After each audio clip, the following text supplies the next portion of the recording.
The Bicycle Frame Builder's Apprentice, Chapter 3. Stop rushing, Connie. I can't keep up. The younger girl turned, a big grin on her impish little face.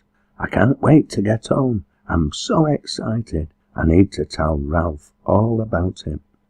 It was 10:30 in the morning, and they disembarked from the bus a few minutes before. They were now making their way up the Kinder Road. All about what? About everything I've learned. Malc's given me loads of ideas about useful things we can make that people will want to buy. Well, why don't you tell me? Why is it such a big secret? I intend to tell you, but not until I tell Ralph. You and him are a team, aren't you? It would be unfair to tell you and not him. She laughed before adding, we'd better call in to see Mikey. He'll need to be there when I reveal my business propositions. She smiled once more and insisted Rosie stop dawdling. At the same time, however, she made a conciliatory gesture by putting her arm through the crook of the other girl's elbow. Come on, Rosie, let's go and see Mikey and Pearl. You can rest your weary legs and maybe have a cup of tea. Rosie frowned and shook her head in disgust. My legs aren't weary, she responded with more than a touch of sharpness in her voice. They just don't want to constantly race a one-legged cripple who seems to think life's just one long competition that she has to win at every stage. She stopped in her tracks, looking at Connie, her face a portrait of dismay. I'm sorry, I didn't mean to say that. It came out all wrong. The younger girl laughed. You didn't say anything wrong, Rosie. I am a one-legged cripple, and I am competitive. She paused for a moment, as though searching for words, before adding, that first time I went on the tandem with Malc, we talked about the accident. He didn't say he was sorry for me, or any of that rubbish I find so embarrassing. He told me life's a struggle, and then we die, so we have to make the most of life while we can. I remember how relieved I felt when he said it. You see, I agree with that, and I've done for a long, long time. It's just that he put my own thoughts into words. She gave her best friend's arm a reassuring squeeze. Come on, Rosie, you're far too serious sometimes. It's too cold to be hanging about. A few minutes later they were knocking on the door of the Grimsditches' cottage.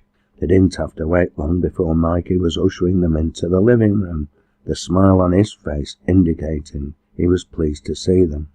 His mother appeared in the doorway from the back kitchen. Hiya, you two. You look starved to death. Get by the fire. Mikey'll make us all a cup of tea, won't you, love? The lad interpreted his mother's words as a command rather than a question, although he was more than happy to comply. Connie, however, didn't join Rosie in front of the fire. Her attention had been drawn to a collection of wooden objects laid out haphazardly on the dining table. She picked one up and turned to Pearl. Did Mikey make these? She asked. Pearl smiled. Yes, he says they're for walking stick handles. He's been coming up with all kinds of harebrained schemes lately. But this is beautiful, Pearl. It's just what we need, and it's given me an idea. She walked over to Rosie, urging her friend to examine it before handing it to her. Then she turned back to study the others, a thoughtful look on her face. The pieces of wood were in various stages of development, the one she had passed to Rosie being the only one anywhere near finished. Most were blanks, obviously waiting to be carved, smoothed and varnished. Mikey had cut them out of flat sheets of wood about 30 millimeters thick in various shapes, some based on the curves of ram's horns, and some inspired by the head and neck silhouettes of various birds. So what have you learnt whilst you've been away, Connie, love? Lots, Mum, but I'm ever so glad to be back. Elsie frowned. Didn't you like Stockport? I liked staying with Rosie and her mother and grandfather, and I enjoyed working with Malc, but I'm glad to be back. Elsie looked even more puzzled, but Rosie added enlightenment. I think Connie's finally understood why Grandad and me think this place is so special. And why is that? Because Stockport and Manchester are so dirty and so cramped. People need fresh air and wide open spaces.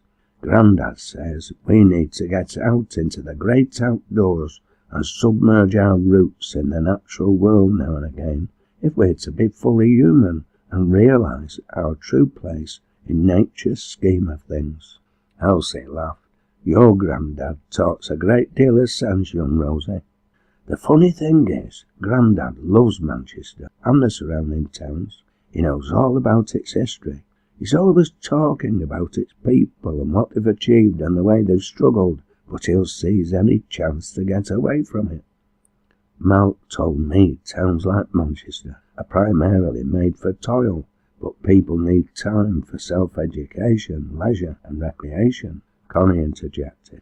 He said sensible people realise they only work in order to win the means to live. He reckons only fools think they live in order to work. No doubt they are both right, Elsie conceded, but in the meantime, fool or no fool, I know a woman's work is never done, and since you two are both fast becoming young women, you can help me to prepare a hot meal for Ralph and Jed. Connie laughed. They must have heard you. They're crossing the yard now. I'll put the kettle on.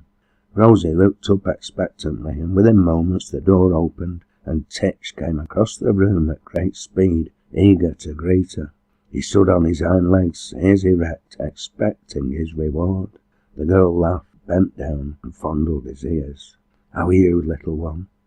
The dog took a swipe at her face with his tongue, and then went scurrying over to Connie, pawing at her for attention in turn, as though bestowing a great honour on them both. Jed Gartside took his place at the kitchen table, opposite Rosie, removing his old battered flat cap as he did so, and carefully placing it on his knee. His eyes smiled a welcome from his weather-beaten face. You're looking well, Rosie? How are Jack and Alice? They find Mr. Gartside. They send their love. Ralph meanwhile removed his jacket and placed it on the back of a chair next to his father, before sitting down in his turn. It's good to see you again, Rosie, he said, a shy smile on his lip, as how Connie behaved herself. Before Rosie could respond, Connie darted across the room, and once behind his chair, put her arms around her favourite brother's neck, hugging him close. What a thing to ask! Whenever have you known me not to behave? Aye, true enough, he responded wryly. You always do behave, little sister. Sometimes well, and sometimes badly. I just wanted to know which. She laughed, but before she could come up with a smart answer, the whistle of the kettle called her back to her domestic duty. Once the tea was brewed and they were all settled down at the table, Connie informed them, Mike is coming over after lunch. She turned to Ralph. He's working on some handles for walking sticks. I told him you'll want to see them. They are really good, Rosie added. Jed looked at Elsie through the vapour of his cup of tea. I reckon they and me will be able to retire soon, he said. At this rate, the kids will make my humble efforts at sheep farming redundant. Elsie chuckled. Maybe, but all work and no play turns kids into sourpusses, I reckon.